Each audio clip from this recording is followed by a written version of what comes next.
안녕하세요 여러분. 오늘의 흥미로운 영상 내용은 마이크로소프트 데이터 센터 임대 취소? 오픈 AI 때문일까?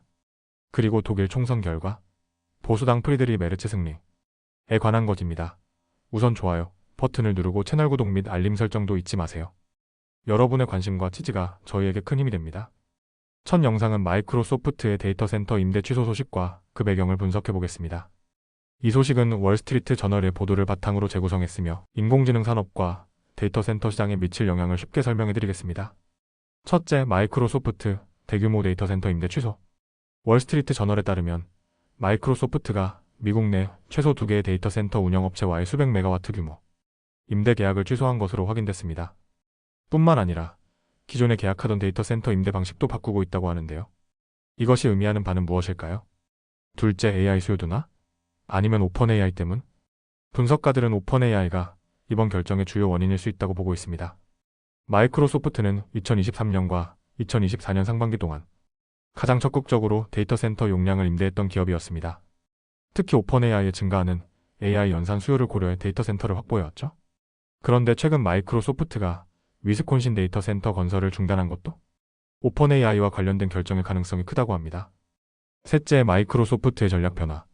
마이크로소프트는 해외 데이터 센터 예산을 미국으로 재배치하는 등 인프라 투자 전략을 조정하고 있습니다. 회사 측은 여전히 인프라에 800억 달러 약 106조 원을 투자할 계획이라고 밝혔지만 특정 지역에서는 전략적으로 속도를 조절하거나 조정할 수 있다는 입장을 보였습니다. 넷째, AI 수요와 경제 전망이 변수. 마이크로소프트 CEO 사티아 나델라는 최근 인터뷰에서 AI 수요가 공급을 따라올 것인지 확인해야 한다고 강조했는데요. 즉, AI 시장이 기대만큼 성장할지 아니면 과잉 투자로 이어질지를 신중하게 보고 있다는 뜻입니다. 특히 세계 경제 성장 속도가 AI 시장의 성장과 직결될 것이라고 전망했습니다. 다섯째, 다음 주목할 이벤트. 엔비디아 실적 발표? 이와 관련해 중요한 이벤트가 하나 있습니다. 이번 주 수요일 엔비디아의 실적 발표가 예정되어 있는데요. AI 칩 제조사인 엔비디아의 실적이 AI 시장의 수요를 가늠하는 중요한 지표가 될 것입니다.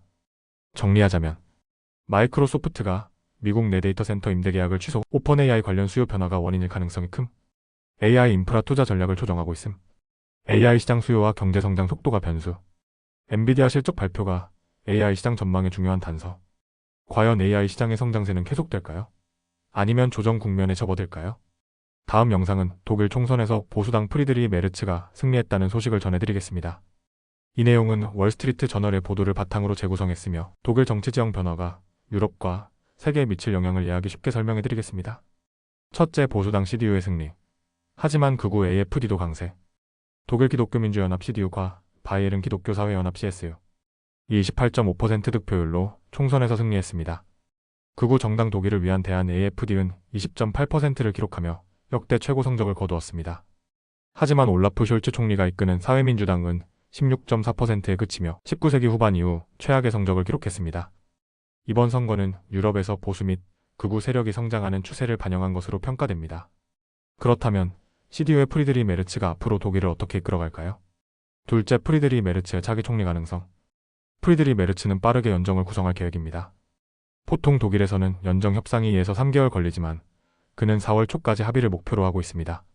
메르츠는 연설에서 이렇게 말했습니다. 세상은 우리를 기다리지 않습니다.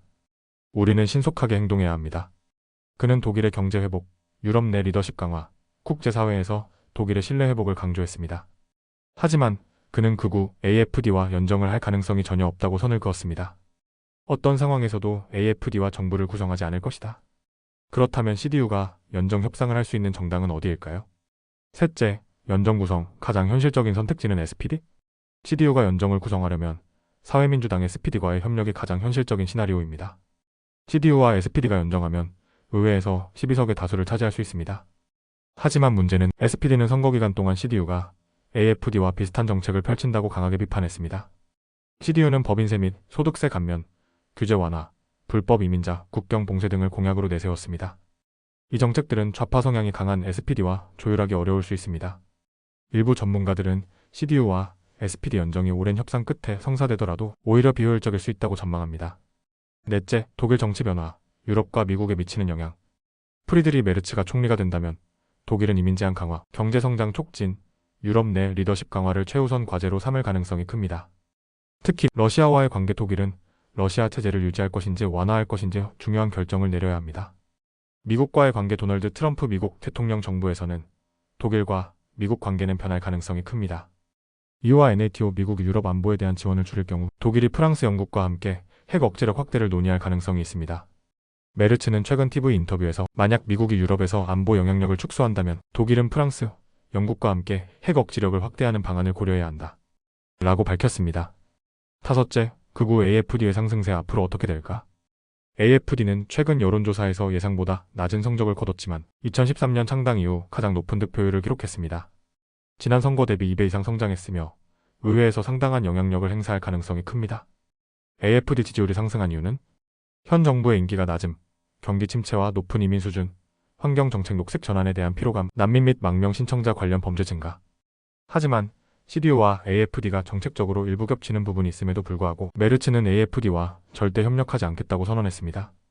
여섯째, 정리하면 보수당 CDU 총선 승리. 하지만 극우 AFD도 강세. 메르츠 독일 총리 될 가능성 높음. 빠르게 연정 협상 진행 중. SPD와 연정이 현실적인 선택지지만 정책 차이로 인해 어려울 수도 있음. 독일 정치 변화, 유럽과 미국의 중요한 영향. AFD의 급성장, 향후 독일 정치의 변수로 작용할 가능성. 과연 프리드리 메르츠가 독일을 이끌 새로운 총리가 될 수 있을까요? 그리고 CDU와 SPD 연정이 현실화될까요? 오늘은 여기까지입니다. 다음 영상에서 더 유익하고 흥미로운 내용으로 찾아뵙겠습니다. 이 영상은 투자 의견이 아닙니다. 매우 감사합니다.